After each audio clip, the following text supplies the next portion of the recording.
The strength of your relationships directly affects your level of opportunity, flexibility, and prosperity.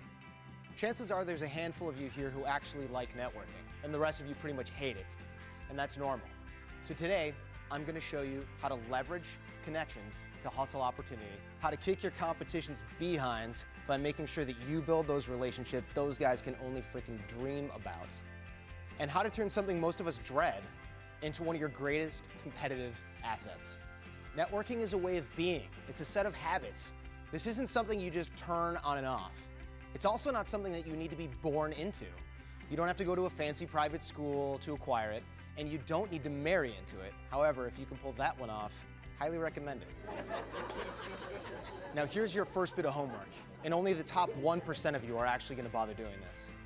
So make a list of everyone you know, from your mother's hairdresser all the way over to your dentist, and I'll show you how this plugs in later. But the idea here is that the number one way, the best way to increase your impact is through these connections, whether you think they're high level or not. Jordan's presentation was a lot of fun, and it makes you realize again how important personal relationships really are for advancing your business. And I'm looking forward to implementing some of his ideas into my business. Business at its fundamental core is people selling things to other people. In fact, people are predisposed to do business with people that they already know, like, and trust, which is why atrocities like country clubs exist in the first place.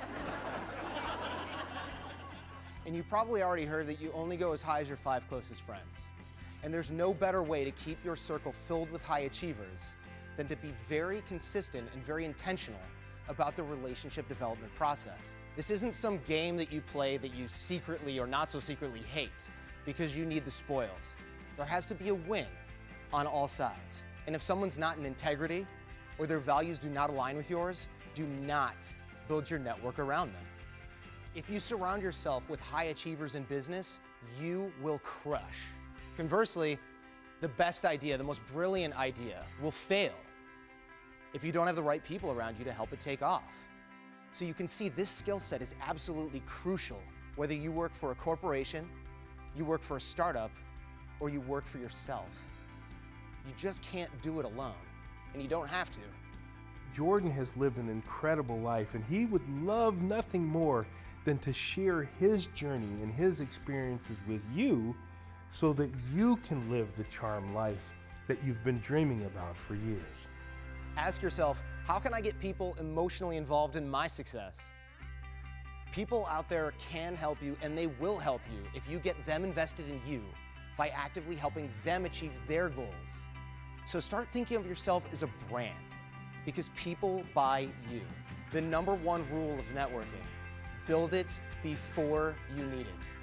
Hi, I'm Michael Port. I'm a New York Times best-selling author, Book Yourself Solid, and Steal the Show. And I teach public speaking and performance, so I've seen a lot of performers. And Jordan Harbinger is one of my favorite. He's real, he's honest, he's very funny, and he gets right to the point. So no filler, no nonsense. He can tell stories, he can make you laugh, and he can teach you how to be a better networker. He can teach you how to be better in business. He can teach you how to be a better entrepreneur or professional. Whatever you do, Jordan is your guy. Who would you rather support? Somebody you've known for weeks, months, or even years, who's helped you achieve your goals? Or some schmo that called you out of the blue and asked you for a favor? Connecting is a consistent process of asking for and offering generosity. This isn't about fluffing your Rolodex. This isn't about stacking business cards. Forget about keeping score. Forget about your agenda. Just give authentically and give generously. Your network is not a pie that gets gobbled up. This is a muscle that gets stronger with use. And the more you feed your network, the stronger those relationships become. Thank you.